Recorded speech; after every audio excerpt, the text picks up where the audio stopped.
Hello everyone, welcome to the When at Work podcast. You're the host, Julian Yankee, joined by the fantastic Stephanie.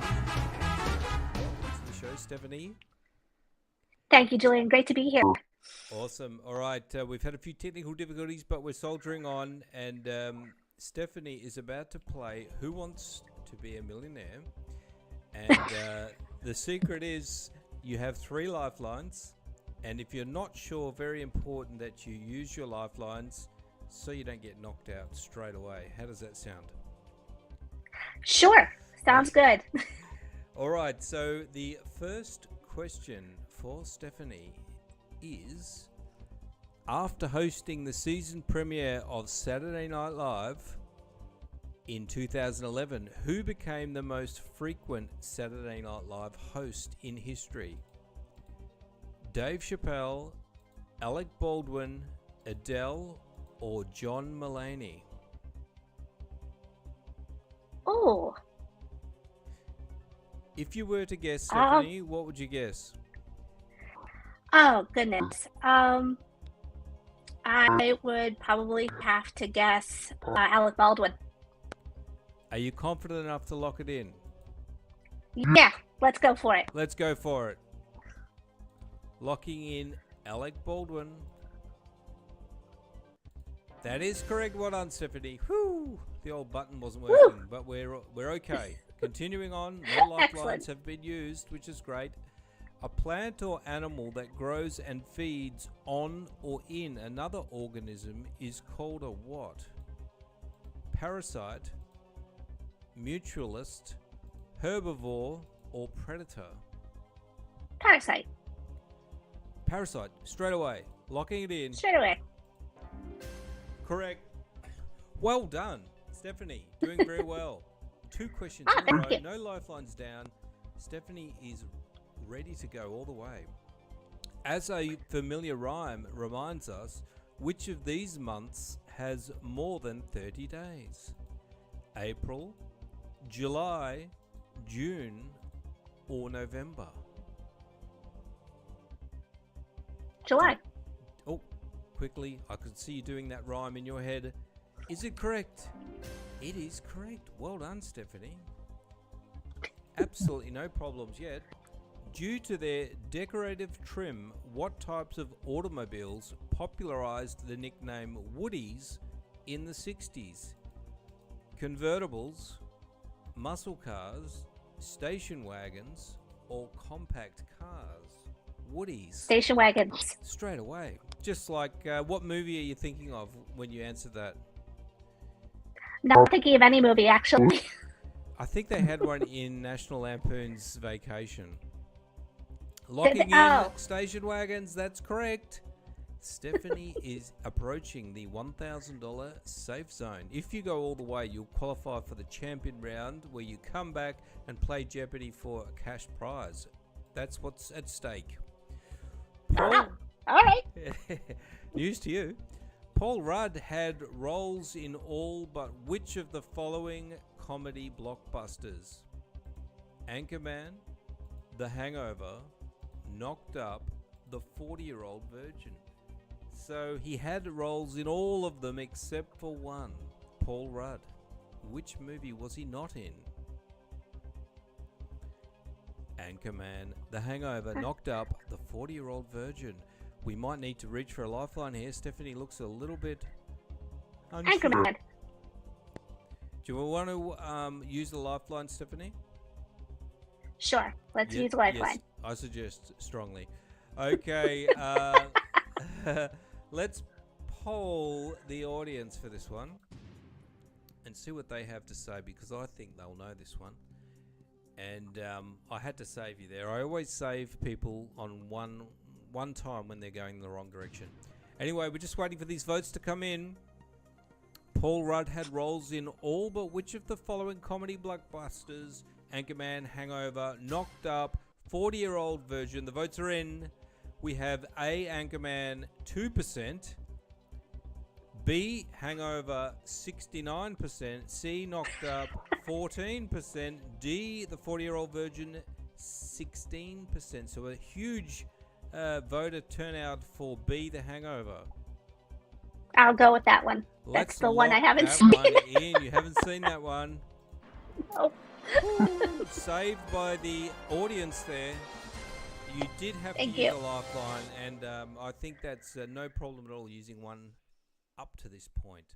You're still alive, and you've got 2 lifelines left. Next question. In 1950, Senator Joe McCarthy became the central figure in a national crusade known as the what? Gay Panic, Red Scare, War on Terror, War on Drugs. Red Scare. Absolutely no hesitation. Let's lock it in. The Red Scare. I fear that she should have used a lifeline, but she didn't need to. Well done, Stephanie Cansian. You are doing very well. Up at the $2,000 mark. 2 lifelines left. According to legend, the ghosts of Anne Boleyn and Sir Walter Raleigh haunt what London landmark? Big Ben, the Tower of London, Buckingham Palace, or Trafalgar Square? According to the legend, the ghosts of Anne Boleyn and Sir Walter Raleigh haunt what London landmark? Big Ben, Tower of London, Buckingham Palace, or Trafalgar Square? If you were to guess, Stephanie. The Tower of London. Wow. Let's lock it in. The Tower of London. Stephanie's a smart cookie because that is correct. Well done, Stephanie. 2 lifelines. You're in very good shape. Continuing on. Generally speaking, which of these US cities is pronounced with a Z sound by outsiders and an S sound by locals? Houston, Boise, Kansas City, and this one is meant to be something else, but I think you can eliminate A and D. We've got 2 Houstons there. So really, Kansas or Boise? Boise. Lock it in. I was careful to pronounce it with a Z to confuse you, but you still got it correct. Well done. Charging up to the, is that the $8,000 mark? Featured on light bulb packages, what unit of measure is defined as the amount of light emitted by one candle? Lumens, watts, Newton meters, or light speed? Lumens. Lumens. Lock it in. No hesitation. Well done. $16,000 mark. 2 lifelines left. Stephanie could make the champion round the way she's going. Due to its presumed power over backsliding vegetarians, which of the following has been labelled a gateway meat? Steak, bacon, gyros, or chicken? You got 2 lifelines. A gateway meat? Which is the ultimate meat that is just tasty enough to convert a vegetarian? Gonna have to go with bacon. Let's lock in bacon. Bacon is correct, and Stephanie has made the 32,000 safe zone. Woohoo! Continuing on. Since 1978, Yankee Doodle has been the official song of what US state? Georgia, California, Minnesota, or Connecticut? Yankee Doodle. Connecticut. Connecticut. I did not know this. Oh, well done. I had a feeling it would be, I thought Georgia, but actually no, they were not into the Yankee Doodle thing, were they? They were the other way. No, they were not. Yeah, they were not at all. All right, continuing on. There's only 4 questions left. In 1988, Midwesterners Mark Badgley and James Mishka joined forces to become famous names in what industry? Country music, sculpture, fashion, or tennis? If you haven't heard of them, this is going to be a tough one. You've got a 50-50 split and the kind of 30 seconds to Google it on your phone. lifelines. Oh, let's do the 50-50 split. Let's do the 50-50 split. The question is, in 1988, Midwesterners Mark Badgley and James Mister joined forces to become famous names in what industry? Country music, sculpture, fashion, and tennis. The 50-50 split has revealed sculpture or fashion to be left. I'm going to go with fashion. Fashion. Locking it in. Fashion is correct. Well done. Very obscure question, and I think you really needed a lifeline there. Well done. One lifeline left, 3 questions to go all the way. As any foodie can tell you, are you a foodie? I am. As any foodie can tell you, a geoduck is a type of what? Duck, clam, fruit, or potato? Clam. Clam. Locking it in. I was sure it was going to be a duck that was into rocks, but clam is correct. Well done, Stephanie. 2 questions, or actually 1 question to go. We'll see.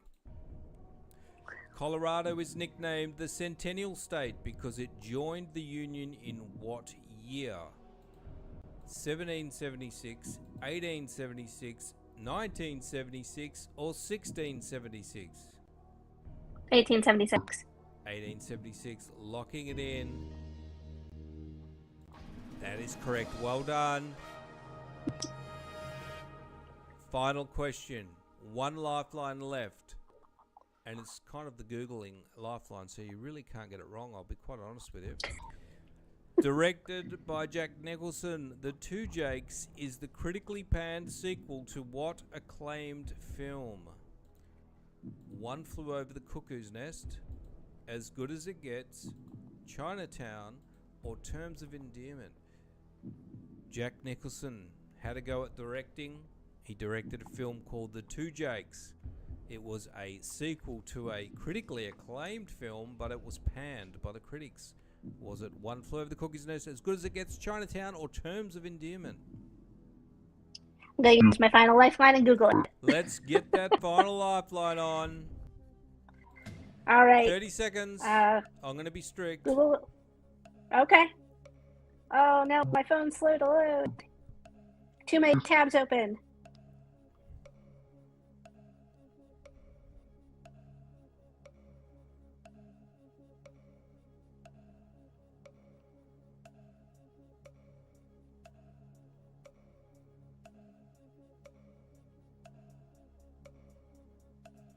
Okay. Answer is Chinatown. Chinatown. Oh, well done. You just got in there. There was literally no time left. You've made it all the way. Well done, Stephanie. Fantastic effort. That was great, Stephanie. How did you do that? Thank you. You've qualified for the Champions Round, and keep an eye on the YouTube channel. And when we have it, you can have a chance to come back and play for a real cash prize. And That sounds awesome. Let's segue into the fantastic things that you are doing and the journey that you had to, you had a few challenges, and you're sort of doing your own thing now over at StephanieCansian.com. Do you want to tell us a little bit about that? Sure. I started out in actually kind of an IT. I was working for a major technology company while I was getting my degree. So I've always had this passion for both marketing and writing and technology. And for years, it was just trying to find a way to put it all together. And over the last, I'd have to say, like 3 years or so, just things have started falling into place where I could never have predicted where things have gone looking back or looking forward from back then. But now where I am working for myself, writing clients, marketing consultant, writing, books and articles and all this wonderful stuff, I can totally see how that path worked for me to get here. Excellent. So I'm having when it worked, right? Yeah, when it worked, and it did work. And what are we going to talk about? The role of women in tech, or do you want to talk about your book books that you've written? I've only written one book so far. It's called Change the World in $10 or Less. I've got a novel in the works right now. And it's going to be coming out sometime next year. I don't have a firm date yet. But based on just when it worked, I would say let's talk about the writing. Let's talk about the books, because that's always been the thing that has always been the backbone of what I do. But I never believed that it could work until it did. Absolutely. And how long did it take you to write your book?